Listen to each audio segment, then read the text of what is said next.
இன்றே டவுன்லோட் செய்து உங்கள் ஃபேவரட் ஷோக்களை என்ஜாய் பண்ணுங்க. உனக்கு பணம் வேணும்னா அது என்ன காரணமா இருந்தாலும் உண்மையை சொல்லி கேட்டிருந்திருக்கணும். என்கிட்ட நேர்மையா இருந்திருக்கணும். உன்னை என் புள்ள மாதிரி வளர்த்தனேடா.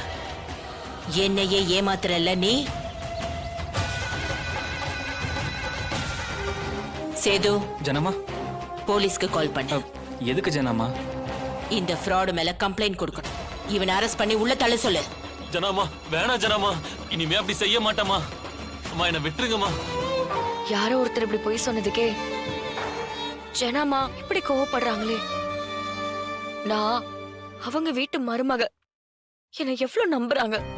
நான் தான் அவங்க சந்தோஷம், வாழ்க்கை எல்லாத்தையும் நான் தான் மீட்டு கொடுத்ததா நம்பிக்கிட்டு இருக்காங்க.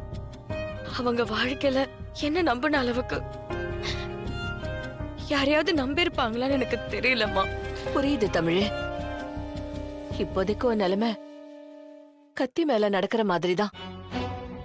என் அம்மா எதை வேணாலும் சகிச்சுக்குவாங்க, மன்னிச்சிருவாங்க. ஆனா நம்பிக்கை துரோகத்தையும் பொய்யையும் யாரு செஞ்சாலும் எங்க அம்மா சகிச்சுக்க மாட்டாங்க. தமிழ், இப்ப என்னம்மா பண்றது? உண்மையும் நம்மளால சொல்ல முடியாது. அப்படி சொன்னா இனிமேலும் இந்த குடும்பம் ஒன்னாவே சேராது.